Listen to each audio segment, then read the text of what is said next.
Last hour, we told you about a Mexican girl who was lured to the United States and then forced into prostitution. Well, sadly, her story isn't all that unusual. CNN senior Latin American Affairs editor Rafael Romo explains. His name is Amador Cortés Mesa. The 36-year-old Mexican national is charged with involvement in a prostitution ring based in the Atlanta area that victimized women and girls smuggled from Mexico, some as young as 14. They were brought in with romantic promises, with job promises, young girls from a certain state of Mexico, brought up, smuggled in, immediately forced into prostitution.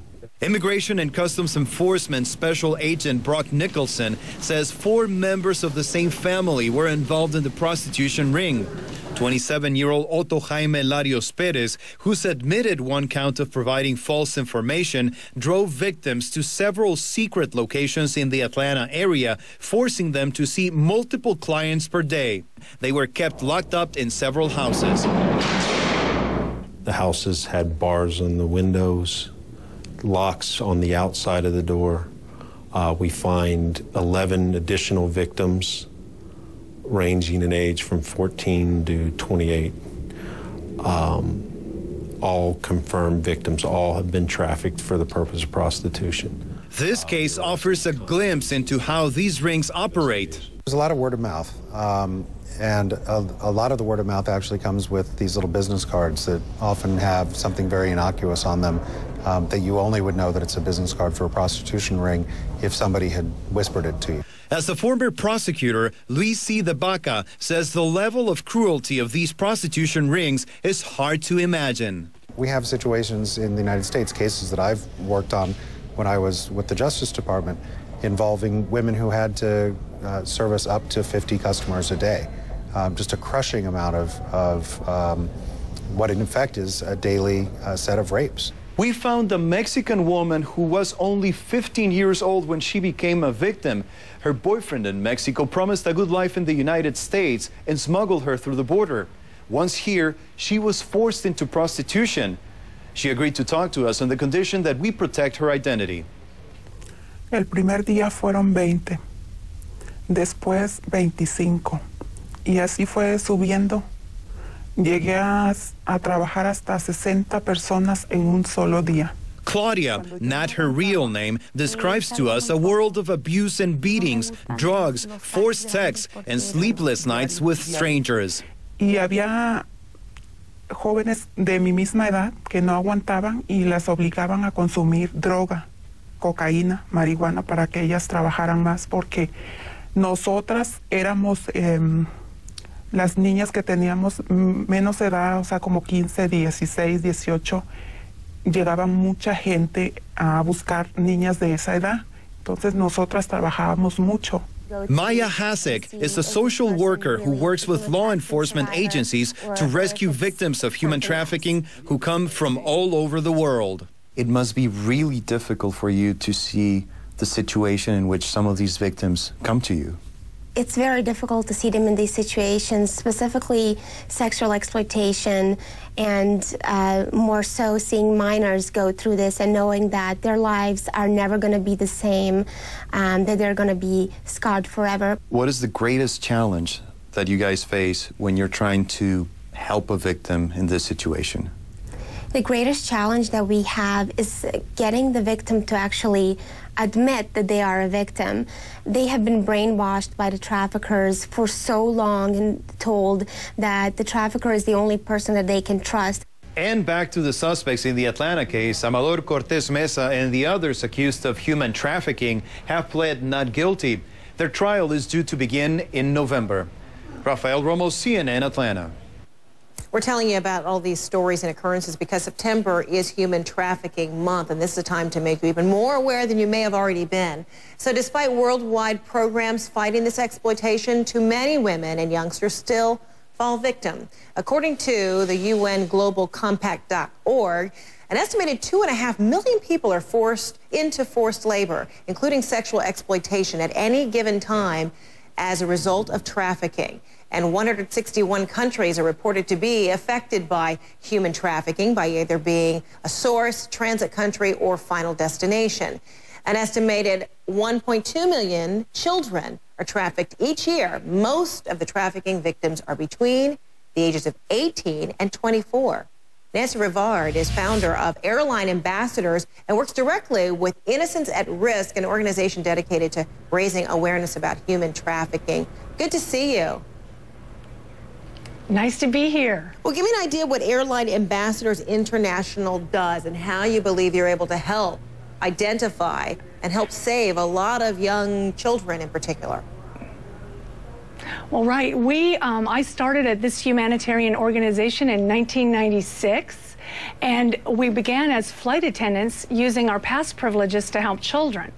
And we've expanded to doctors and builders, engineers, retirees, and students. So let me stop you there. So what is it that you saw as a flight attendant when you were traveling?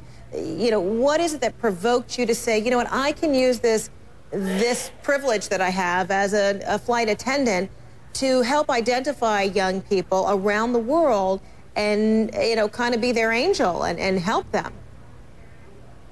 Well, I'll tell you the story. First of all, I've been living in Haiti since January, where we were successful in leveraging 17 airplanes and 3 million pounds of aid, and I've seen a lot going on there. But to go back to the trafficking story, back last summer, I was on our humanitarian mission in Cambodia. We have humanitarian missions every month. And our team found a little girl that was living with no clothes, no hair, and we learned later, no name. She was living like an animal on the dirt underneath a house where she'd been abandoned by her mother, who had worked in the karaoke bars nearby. The neighbors told us that she the mother hoped somebody would take her. And so we did, and we got her into a safe house. And then I went on to Thailand, and I saw so many of the young girls that had been basically sold into slavery by their families and were working in the night markets of Thailand that's so famous. Well, I went back and I read in our union newsletter about a group called Innocence at Risk, and they were spearheading a flight attendant initiative to train flight attendants in this issue. And I called Deborah Sigmund, the founder of Innocence at Risk, and invited her on my next Airline Ambassador mission. The interesting part was that when we left our small humanitarian team, we were aware of the issue.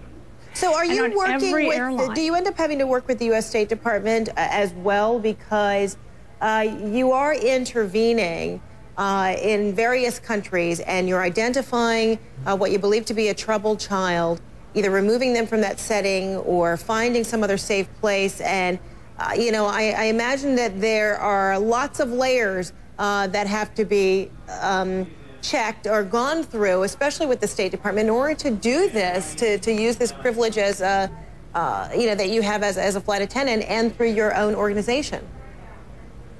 Well, let me just say how it started. On all three airlines that our team left on, JetBlue, Delta, and US Air, there was a trafficking incident that looked suspicious, and we asked the flight attendants in each airline to take action. They didn't know how. Well, we had these bracelets on from Innocence at Risk that give the human trafficking hotline number, and we said, have the pilots call this number. So what happens was ICE, Immigration's Customs Enforcement, was informed. So when the passengers got off the airplane and tried to go through customs, they were questioned. And in every case, we were correct. So I went to Congressman Chris Smith, who authored the legislation on trafficking, and asked him to give a congressional briefing to airline partners, and that we did in July. So then what's your recommendation? How might people be able to identify when it's not so obvious that a child or a woman or someone is in trouble and is in just dire need of some sort of intervention? Well, this is the interesting thing, is that 800,000 people, according to our numbers, are trafficked across international borders every day. And they're not hidden in a dark room somewhere. They are transported on airplanes, on buses, on trains. And some of the things we can look for is just remain observant, number one. Notice children and who they're traveling with. Does that look like they're their parents? Are they under the control of someone else? Are they wearing clothes that aren't appropriate for the place that they're traveling to? Notice if they appear drugged or alert. And then what do you do? Ravenously hungry. But then what do you do? Well, then, if you feel that it's, if your instincts tell you that something's wrong, or it might be two girls traveling alone that say they're going to a modeling job. They got a great new job, no experience required, and they're not exactly sure who's meeting them. That's another red flag. What we ask people to do is to tell the pilots and have the pilots call the international authorities. They really don't have to do much more. Let's say, hey, I hope we're wrong, but if we're right, we may be saving a life right here. And every year, airlines give emergency procedure training to flight attendants and pilots. Okay. And so this is an easy way for an airline to support the international effort and to train their flight attendants that can become eyes and ears for international security. Well, Nancy Rivard, the organization that you founded, Airline Ambassadors International, thanks so much for your time coming to us from New York today. Yeah, we're very happy. We just completed 2 safe houses for UNICEF as well, which we're building and developing airport training all over in Haiti and Dominican Republic. Well, it's great to be here. Oh, thanks so much. And I know you're doing a lot of great work there in Haiti and the Dominican. I know people are very appreciative of your generosity, of your time and resources. Well, and the main thing is that we support not only awareness of the trafficking number, but the support to international aid organizations like Airline Ambassadors that are strengthening families. Yeah. We're offered children every day in Haiti to take them.